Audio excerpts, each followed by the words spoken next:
Hi, I'm Pastor Rhonda. And I'm Pastor Seth. You're listening to Growing Hope, Living Faith.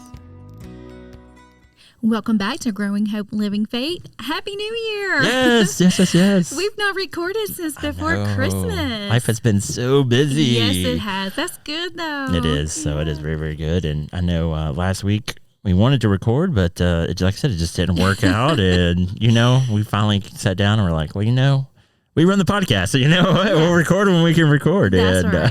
That's right. So that's what we did. How was your Christmas and New Year's and all that? It was amazing. All of my kids were here, and my grandkids, and so that was good.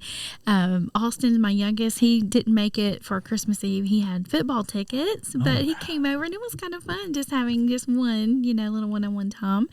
But we just spent time with my parents, and we just had a great Christmas Eve service at Dalton, and it was good. It's good, yeah, just with family, once again, my father-in-law, the Thursday before Christmas, was it Thursday before? Thursday before Christmas, he had to have his appendix taken out.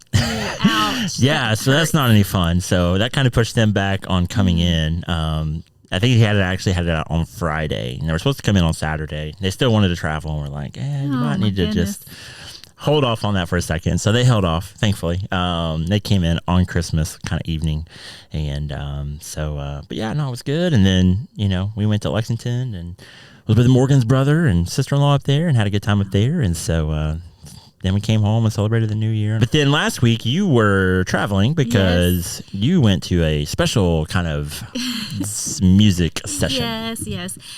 You all know that I love to write songs. And this past weekend, my mentor offered he called it a restart session for those of us that just need a little kick in the seat of the pants, just for the commercial side of things. So really getting into pitching and getting groups to record songs. Yep.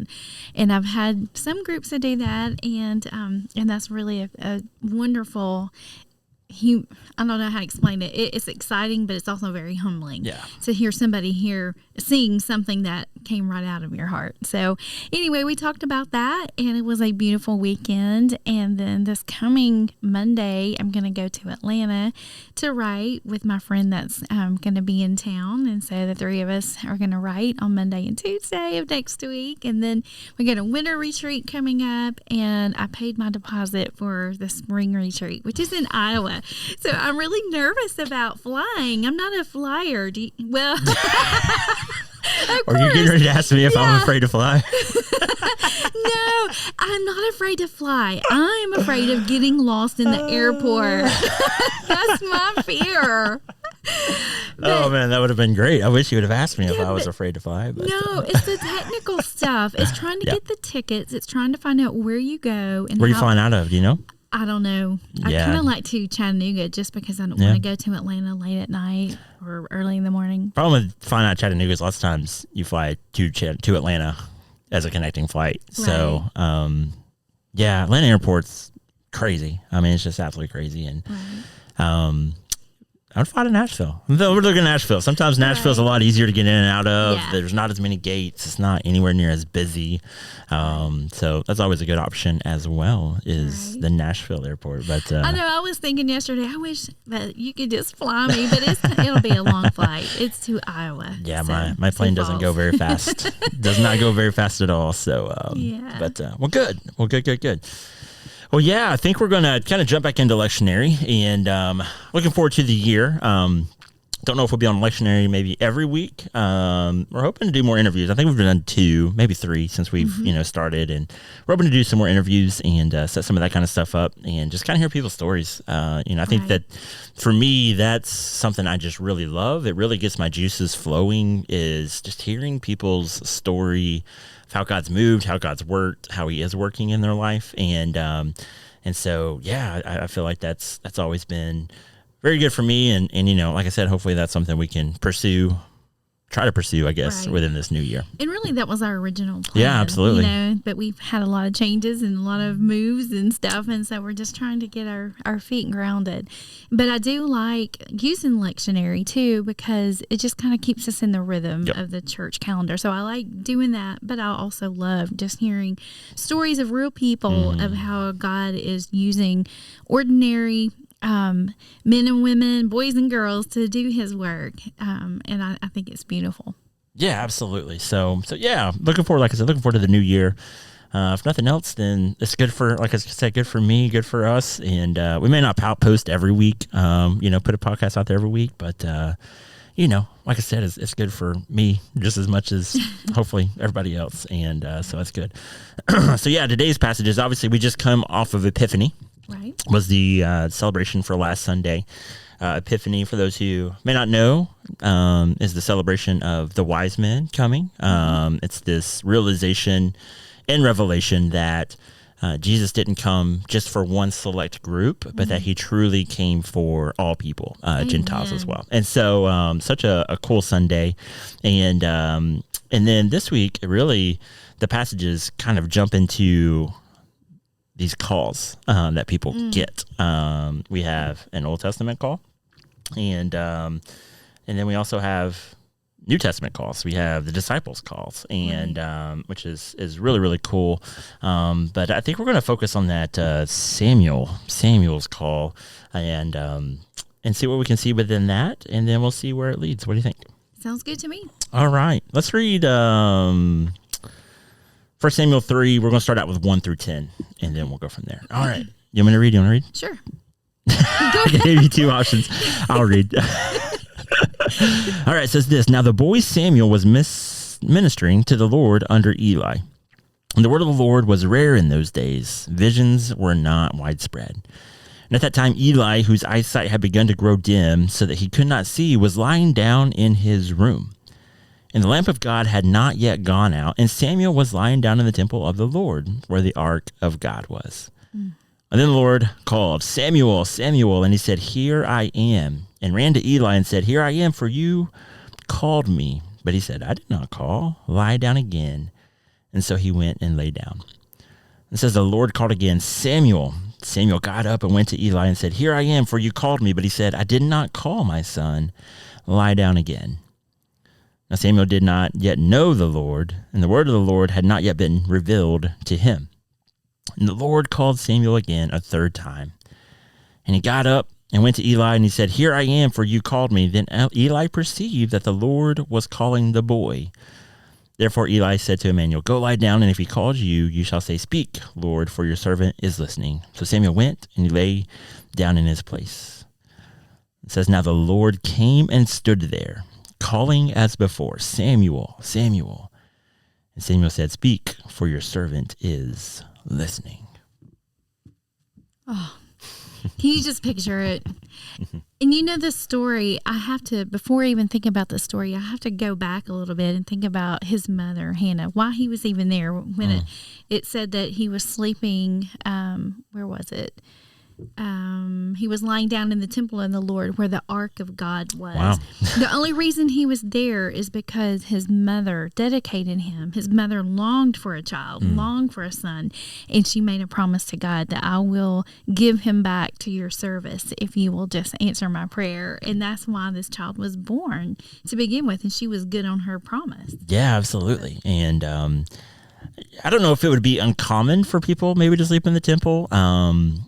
I think when Jesus is essentially came to be circumcised, right? He's blessed by two prophets, a prophet and prophetess, and they stay in the temple. So it's a pretty interesting fact, essentially. But yeah, once again, that commitment, that desire, and how crazy is that you long for something so much, and you long, and yet there's that reality that as soon as you receive it, or maybe not as soon as, but soon after you receive it, you've got to give it up, or you give it up. Wow. That is a crazy thought process. And obviously Samuel is a fantastic character, in the Old Testament, and he's there through thick and thin, through a lot of things. But man, that first verse is just so heart-wrenching on such a deep level. And, it says he was ministering unto the Lord, and it says the word of the Lord was rare in those days, and visions were not widespread. Yikes. Ugh, that's so heart-wrenching on such a deep level. And it doesn't really tell us why, per se, that was the reason or why that was going on. But man, it's so heart-wrenching.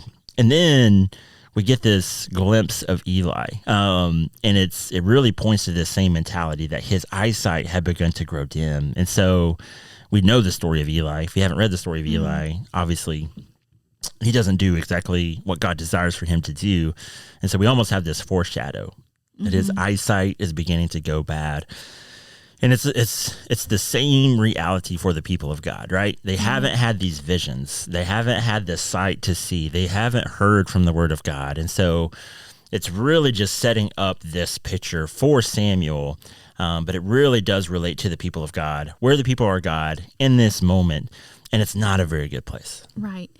But it says the lamp of God had not yet gone out. So there was just a little bit of hope there, I guess.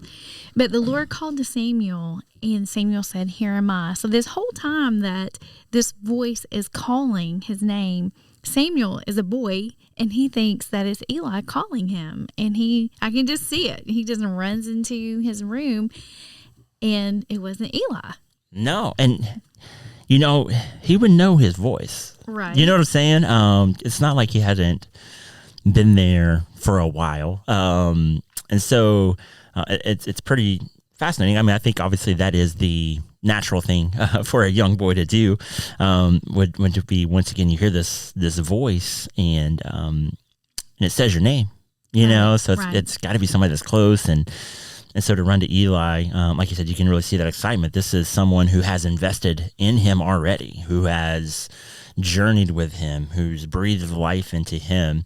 And yeah, so, you can see that excitement that as there is this call, there's this obedience, right? There's this, I think, a desire maybe to pleasure. I mean, I don't know if that's the right way to say it, but there's this very much, we see this relationship of Samuel and Eli, and his desire to make sure that he is responsive. There's this obedience. There's this response to this call that we see from Samuel, and that continues to play out through the rest of his life. Right. And I love verse 7. It says, "Now Samuel did not yet know the Lord." I thought about that, and up until this point, Eli had taught him all about the Lord. He knew all about him. I mean, he was living in the temple. He was living there, and he knew the customs, and he knew the rituals, and he knew the language, and he knew, what it looked like, but he did not know the Lord. There's a difference there. I think that speaks to me, but it says that he did not yet know the Lord, and the word of the Lord had not yet been revealed. That's so important, that we have to know that God is the one that reveals himself to us. Yeah, he was sleeping by the Ark of the Covenant. Yeah. Oh my goodness. I always just go to Indiana Jones and I think of the Ark of the Covenant. You're not a big movie watcher, so you don't know what I'm talking about. But yeah, imagine how crazy that is he's literally sleeping in the presence of the Ark of the Covenant, that which is to symbolize the footstool of God. This was the very thing, from the tabernacle days that embodied, that showed the presence of God. And it was what led the people. This led the people back in the day. And it was always carried by the priest out in front of the people as they journeyed from place to place. And when God said to stop, well, that was the first thing that they would do, is put the ark down and set up the tent around it, And so, that's just, it is very, very just mind-boggling to me. But like you said, there is this difference. And I think this parlays to what we saw in the first two verses, right? Doesn't mean that God wasn't present, right? We see in verse 3, the lamp was still there. There was still this flicker. God hadn't abandoned his people, but there's not this deepness to the relationship with the people. It's no longer that God is their God and he's allowing them to be their people. Remember, there's a king now. They have a king. And so there's a lot of issues that I think are kind of going on between God and between his people. And so I think that's a really, really cool verse, like you said, that he hasn't been revealed yet. And I think that's just very, very telling on such a deep level. Not that Eli wasn't necessarily a great teacher, like you said, but man, I'm thankful that God still calls and God still reveals. Right. And I love it that Samuel was not a grown up. He was not a grown man. He was a boy. And he goes back to bed as Eli instructs him to do. And I love the verse that says, now the Lord came and stood there. Isn't that great? Calling as before, but now this time he's actually there and he's standing there in the room and he's calling, Samuel, Samuel. And Samuel said, speak, for your servant is listening. I love it that God knew, the Lord knew that he was not getting his attention from the voice from, I guess, a distance, but now he's up close and personal, like right there. Now he came and stood there. And so then Samuel responds. Yeah, it's so good. Yeah. I keep hitting my microphone because I'm out of this, and so I keep moving my microphone and stuff. So if you hear noises in the background, that's me. Oh, yeah. I never really seen that. The fact that it does say that the Lord stands there and he calls. That's before. And Samuel took what he had learned and took what Eli had told him. And he went to God with it. You know what I'm saying? And he was faithful within that which he had been taught. And then you want to talk about a revealing. Right. Oh, man. This is essentially when God really begins to pour into Samuel and he says, all right, hey, this is what's going to happen from here on out. But it took that willing heart. We talked about the willing heart so many times. But Samuel was willing. He ran to Eli because, like I said, he trusted, I think, in Eli. And then when time came and Eli told him, he trusted, and he trusted in God, and he was willing. And then God essentially just kind of lays all of this out. And the first verse of kind of what he tells him next is just beautiful. It says, then the Lord said to Samuel, see, I am about to do something in Israel that will make both ears of anyone who hears it tingle. Yeah, that sounds so weird. I read that earlier today and I was like, tingle? Wait, what? And that's so cool. Then he kind of goes on and he talks about Eli and what's going to happen there and then how he's going to essentially set up Samuel. And how Samuel's going to essentially, well, they don't have a king yet because Samuel is going to go and essentially set up the kingship. Yeah. All that's going to get set up. But, God essentially tells him, hey, I'm getting ready to do something through you. And like you said, it goes back to that faithfulness of the mother. Mm-hmm. It's the faithfulness of Eli. It's the faithfulness of God to show up. It's the faithfulness of God to continue to call. And I'm so thankful that God didn't just call Samuel and be like, all right, I'm done calling people. But we serve the God that is still calling us today. Right. And I love verse 19. It says, as Samuel grew up, the Lord was with him and let none of his words fall to the ground. I love that. And all Israel from Dan to Beersheba knew that Samuel was a trustworthy prophet of the Lord. So God was doing a work. God was not only calling him, but God was validating him. God was equipping him, and God was making him into the servant that he needed to be that mouthpiece, to be that prophet. Yeah, absolutely. And so, this makes me think about us, trying to bring it forward many, many, many years. And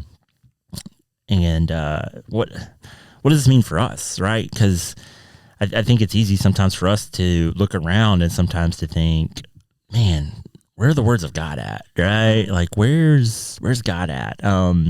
Where's the hope? Where's the joy? Where's the love? Where's all those things that we feel like hopefully God, where he's around, and where are those things at? But there is that flicker of hope, right? Like there is that flicker of God, and for me, it always makes me internalize, man, my call that God has placed upon my life. Now, lots of times people think that God only calls pastors or ministers or people who are preachers, and that's not true at all. And even the lectionary opens that up, right, with a call of the disciples of, he calls all different kinds of people, all different kinds of disciples. He calls the zealot, he calls tax collector, he calls, like all different kinds of people. It really makes me think of my call. And I would venture to pose that to you. I told you I was going to do this. well, tell me a little bit about your call. And it could be the call to ministry. It could be a call to music. It could be a call to whatever. What do you feel like? Maybe go back to your call. Maybe what was that like? And then just explain it to us a little bit. And this isn't easy. I'm wondering if I should talk about the call to write songs as opposed to, because I think I've shared about my call to ministry, but I can remember being at a place that I was very broken in my life. I was very hurt, and I was spending a lot of time in prayer and just trying to seek the Lord. What do you want me to do with my life? I don't know what you want from me. It's like I kept trying to run ahead of God and do my thing, but I remember so clearly that I had been crying out to the Lord and just trying to find out what He wanted me to do with my life. I had even went through a period of fasting, of just drinking water instead of any Diet Coke. For 40 days I did that. And then I was on my way to work, and I was literally still crying. I was still praying, what do you want me to do with my life? And as I'm driving down the road, literally I just started singing my prayer. It just started coming out like a song. And I mean, writing songs, it wasn't even on my radar. I mean, it's nothing I'd ever tried to do. It's nothing I'd ever read about. And I've got songwriter friends now that, they talk about when they were kids, they would look through like records or CDs and look at all the credits to see who wrote the songs. That was not me. Right. But I was the kid that would just play the piano all, while the kids were playing around the neighborhood, and I would be the one on the piano, but it never dawned on me. And so I went on to work, and I remember before I got to work, though, I grabbed a receipt that was in my car. It was a Sonic receipt, and I just started writing words to a song that I was just hearing in my head. It was just coming out of my heart. And I wrote it, and I got to work, and during lunchtime, I sat at the piano, and I started playing it.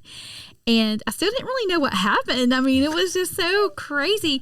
And I remember calling my mom later that day, and I said, I wrote something today, and I'm not sure if it's a song or not, but I'll just play. And I remember back then, it was before, cell phones were real popular.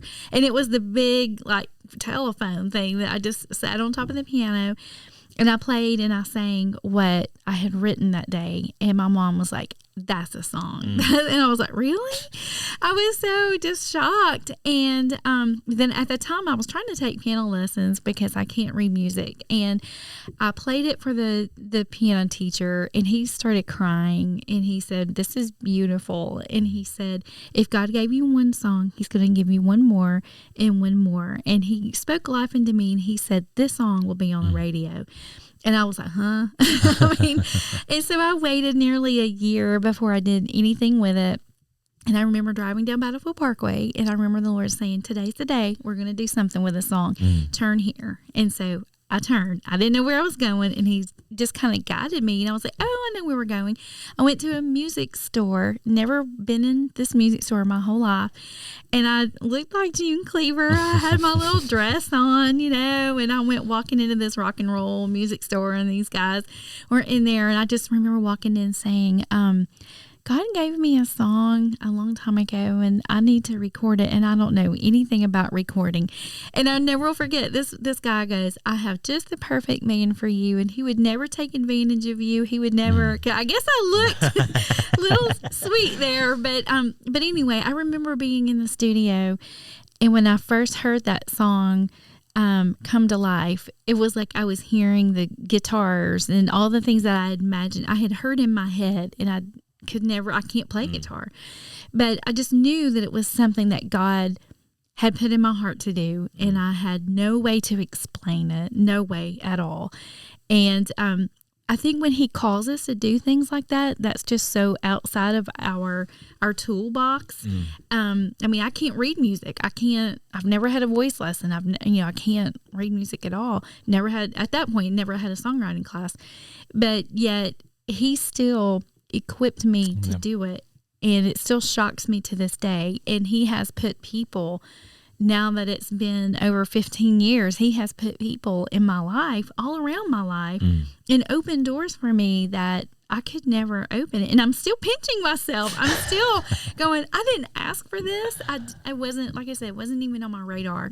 But when I sing something that I've written and I look out and I see people drying tears and I see people smiling or clapping, I can't describe it. I mean, because God gets all the glory. I can't take any of that. So that's good. That call. Yeah, that's so good. And like I said, I mean, that just lines up once again with this reality, I think, of Samuel and Eli, and that you've had people in your life who've helped nurture and pushed it and pushed that call and pushed that challenge. And who knows where it's going to go from here? You know what I'm saying? I know you're continuing to live into that call. And you've been willing, and God's taken it and blessed it in such a powerful way. And I have no doubt that He's going to continue to do that. My call story is probably a little bit different. I probably ran from the call a little bit. So I have 2 brothers that are in the ministry, and I love them dearly, and they do awesome work. I'm the youngest, and I've always tried to pushed back, and have never, I don't know, I've always just tried to do things on my way, I guess. Not in a rebellious way, but like I had my motorcycle license, had a motorcycle at one point. I'm the only one that has a tattoo. Like there's just things like that. Yeah. Jumped out of airplanes. They haven't done that. Learn how to fly, just kind of trick it. I mean, trying to trudge my own path just a little bit. And so they both went to Trevecca and studied religion and for ministry. And I was like, not me. I ain't going there. And so, but have had opportunities to preach and to do some different things ministry wise, and had people who, like you, had kind of breathed life into me of like, man, maybe this preaching thing could be a really good thing for you. Like, when you preach, it seems like God moves and God works through you, and maybe there is a call in your life that you should explore. But like I said, for me, I was just kind of pushing it off. My grandfather was a Nazarene pastor. I've got so many cousins that are Nazarene pastors. And so, like I said, for me, it was just kind of like, and so, I wasn't going to go to Trevecca. I wasn't going to do it. And I was dating a girl my senior year of high school. And so we've been dating for a long time. And she was going to go to Dalton State Community College just down the road. And I was going to go there and get a job. And we were just going to have kind of a normal life, get married, and having, that kind of stuff. And and then she broke up with me senior year. And so, obviously, got to figure out, all right, now what? The whole plan is down the drain. So now what? And so, yeah, I applied to Trevecca, but I knew it was going to be very expensive. I was like, God, don't really want to go there. I said, and I don't recommend doing this ever. I said, God, if you pay for my first year of Trevecca, I'll go. And like I said, I don't think it's good to put God to the test. I said, but yeah, I'll do it if you make sure that the first year, because Trevecca, it's not cheap. And so, and I didn't really want to have a ton of debt coming out of school. And so I thought, hey, if we can pay for that first year, then maybe we can figure the rest of the years out. And so, yeah, I remember that my letter, it essentially tells you all the financial aid, what you're going to get, came in the mail. And now I'm not a good test taker. So like I did terrible on my SAT and my ACT. Like I did terrible. But I got the letter, so I wasn't really expecting a whole lot. And I opened it up, and I looked at it, and I started reading it, and then I got down to the very last line, and it was like, your total cost for your first year, $0. And I was like, wow. Oh, okay. I was like, okay. And so, yeah, so went to Trevecca and still kind of pushed against it, and took a lot of different classes, went in undeclared. As a major, I didn't have a major, just kind of took some business classes. I took some religion classes just to kind of get my feet wet, and took, I think it's Perspectives in Ministry is the very, very first class that you take. And just kind of as I was in some of the religion classes and in bib faith and all those, just really felt once again assured that I knew that my life would always instill some type of ministry to some degree. And so, so kind of surrendered there, but have always had this mind frame and mindset. And I've always said, if God wants me to be a preacher, then I'll be a preacher. If he wants me to, I think I've said this on before, but if he wants me to sweep floors in Timbuktu, then I'm going to go sweep floors in Timbuktu, And so I've never really tried to define my call like on a very, very deep level. or say, it has to be this, like it has to be youth ministry, it has to be children's ministry. And I believe God does call people that way, but I've never really felt like he called me, which has been awesome because it's allowed me to have, I think, a lot of cool opportunities that I've had a lot of different experiences. Right. Like I've kind of started a nonprofit and ran it, working on missions. I've been a senior pastor, been a youth pastor. So I've had a lot of these really, really cool experiences. And I think right now I'm not in a crisis of my call. I know that God has still called me, but I don't know what's next per se.